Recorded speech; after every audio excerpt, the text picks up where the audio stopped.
Heir to the Empire, and the Thrawn Trilogy. The original Thrawn Trilogy is what sparked the expanded universe to grow. In 1991, when they were first published, Star Wars had been on a bit of hiatus from the entire entertainment industry.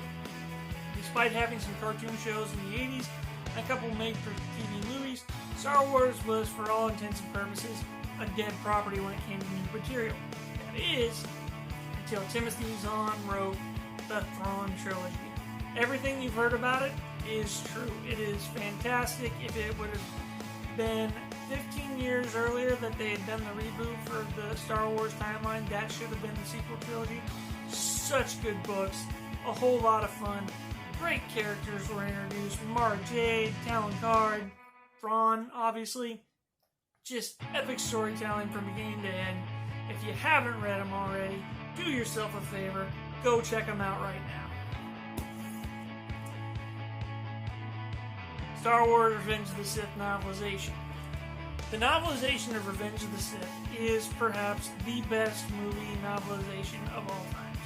It might be one of the rare instances where a book is better than the movie that is based on it. Obviously, George Lucas wrote the screenplay for Episode 3, but Matthew Stover took that stuff, he molded in a lot of information from the expanded universe and the Clone Wars multimedia project that was going on between Attack of the Clones and Revenge of the Sith, and just came up with an operatic Shakespearean tragedy.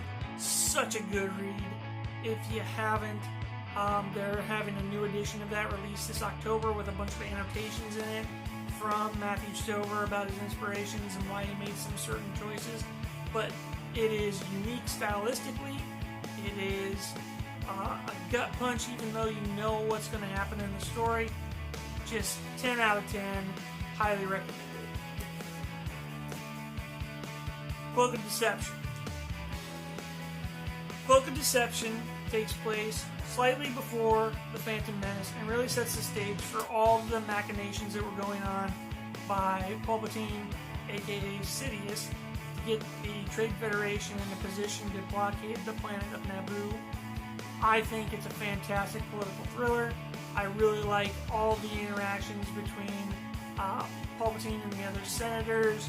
I like the way that Sidious is manipulating everything from behind the scenes. The inclusion of Qui-Gon Jinn and Obi-Wan Kenobi, I feel, is very spot on. It's got some excellent action scenes take place. But I also really like the main anti-heroes. I'm going to call them anti-heroes instead of antagonists, because they are resistance fighters that have been labeled terrorists. But I think that they are fantastic characters, and the ending really comes out of nowhere. It gives you a Manchurian Candidate kind of feel. I just really enjoyed this one and have been coming back to it for years. Shadows of the Empire. Talking about multimedia projects in Star Wars.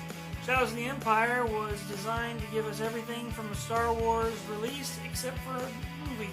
They had a video game, the novel, comics, and a soundtrack that went along with everything. The novel is fun. I really like this novel. There are some really goofy things. There are some things that push some boundaries. I wouldn't recommend it for all ages. But I really like this one. I felt like it did a nice job of progressing the characters from where they were at the end of The Empire Strikes Back and putting them into position for Return of the Jedi. Again, it's kind of a time capsule of Star Wars history at the time, as they were trying to ramp up in preparation for the prequels and wanted to see what they could do and what the interest was in Star Wars moving forward. Excellent book. Traitor. Now, the New Jedi Order series would get a special mention from me all around because I find it just a fantastic series of books. 19 books, and you talk about epic storytelling. Wow. What a grand, sweeping space opera that starts in Vector Prime and runs all the way through the Unifying Force. There are so many standout books in that series. I personally really enjoy the Dark Tide books. I liked the Edge of Victory books, which really beefed up the character of Anakin Solo. Star by Star, talk about an emotional, wrecking book when it came out. Then to see everything progress through the Enemy Lines duology that Aaron Alston, fantastic author, wrote. All good stuff. But if I had to pick one book out of everything that really stands out to me, it's Traitor. Traitor is just a wild, philosophical, action-packed adventure. It's transformative in the way that it portrays the main character, Jason Solo. I just fell in love with this book when I read it for the first time when I was in high school. I've gone back and reread it several times. It is a major turning point in the New Jedi Order series. I would not recommend jumping right in and reading Traitor without having read the rest of the books in the series. But if you decide to go down the path of reading the New Jedi Order, boy, you're in for a big treat. Star Wars XWing. Again, kind of cheating a little bit and going with the series here. The XWing series of books are super fun space adventures. I enjoyed the Rogue Squadron books that were written by Michael Stackpole. There was a quadrology that was written first, followed up by a standalone novel called Izar's Revenge, and continued on into iJedi, which I considered putting onto this list as well, but I kind of lumped that into the X-Wing series. When I was first reading through the X-Wing series and I got to the Race Squadron books, I kind of turned my nose up at them and I was thinking to myself, ugh, nothing can compare with Rogue Squadron. I really like those characters. I don't want to move on from them. But boy, did I have to eat some humble pie after reading the Race Squadron trilogy of books written by Aaron Alston. They are just so much fun. You really get to know the characters, and by doing that, again, you have those really deeply emotional moments that take place in that trilogy that, boy, you better have some tissues with you if you're going to read those. Labyrinth of Evil. This is the Star Wars novel I've returned to the most in my read-through of the expanded universe. I love this book. It's what I would consider the definitive Clone Wars novel from the multimedia project, because it focuses on Anakin and Obi-Wan. Their relationship and characterization in this novel is so good.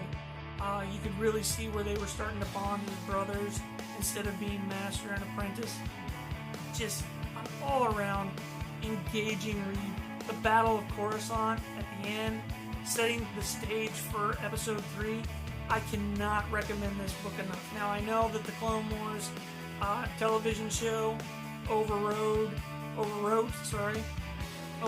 this book, and the Siege of Mandalore is a fantastic arc of the Clone Wars series. But if you're going through the Clone Wars multimedia project, this is the book that to me was the standout of the whole thing. And then I've got, let me see here, which one am I on? Another standout from the multimedia project was Shatterpoint, another Matthew Stover novel. This one is gritty, super gritty, dark, and oddly uplifting. I read it at a time when I was a teenager, and that was really what was appealing to me as a reader at the time. So it just hit all these check boxes for me. I tried to reread it a little bit more recently, and boy, I forgot just how dark it really was. But overall, still a great read. And then, I know I said these were in no particular order, but I'm going to reserve the number one spot for Kenobi by John Jackson Miller. Kenobi is a story of a man who has lost everything.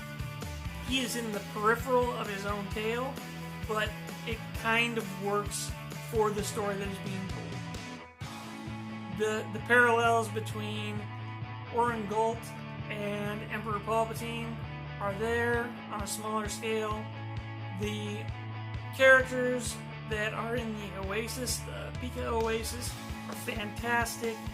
I just kind of identify with that story a lot because I grew up in a small town. I grew up in a town of 200 people if you count all the cats and dogs as well.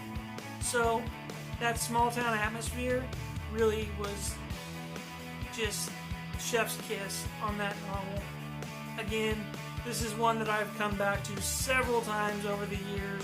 It's one of my books that I look to when I'm looking for something to lift me up, because Obi-Wan Kenobi is the character who inspires people to be better. So, that's my list of the 10 best Star Wars Expanded Universe novels. Let me know what you think in the comments below. And why don't you take a look at the 5 books in one series that I feel were the most overrated in the Expanded Universe on your end screen now. Thanks for watching. Please share, like, and subscribe.